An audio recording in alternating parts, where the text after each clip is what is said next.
ग्रीष्म ऋतु आसवा मात्रे स्किन ने विभिन्न प्रकार समस्या देखा दे थाए। विशेषकर लोक माने खरा एवं टैनिंग रो शिकार होती। एही ऋतु रे निज त्वचा अधिक जत्न नेबा आवश्यक होता है। तेबे एथिपाई बारंबार पार्लर एवं सेलून जीवा परिवर्ते आपण निज स्किन जत्न नेबा पाई एही घरोई उपचार मध्यरु किछि ट्राई करि परिबे।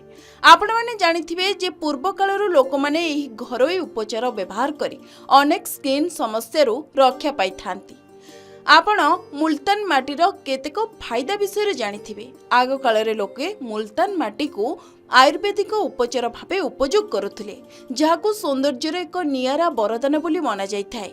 मुल्तान माटीर कौनसी प्रकार कुप्रभाव त्वचा उपरे पड़ी न थाए, बरं एहाकु लगाइबा द्वारा स्किन समस्त मैला सफा हो जाए एवं त्वचारे रक्त संचालन भल होइथाए।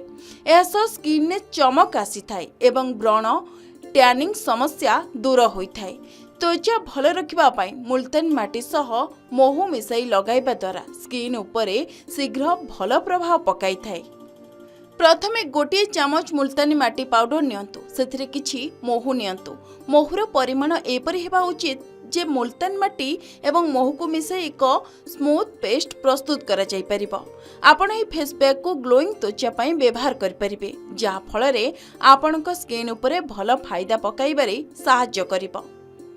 एही प्राकृतिक फेस पैक को आपणक मुह एवं बेकरे व्यवहार करि परिबे। अधिक फलाफल पई एही फेस पैक को प्राय 15 रु 20 मिनिट पर्यंत लगाई रखिबा परे आपण मुह धोइबा उचित। चमकदार त्वचा पई आपण एही फेस पैक को सप्ताह थरे किंबा 2 थर व्यवहार करिबा आवश्यक।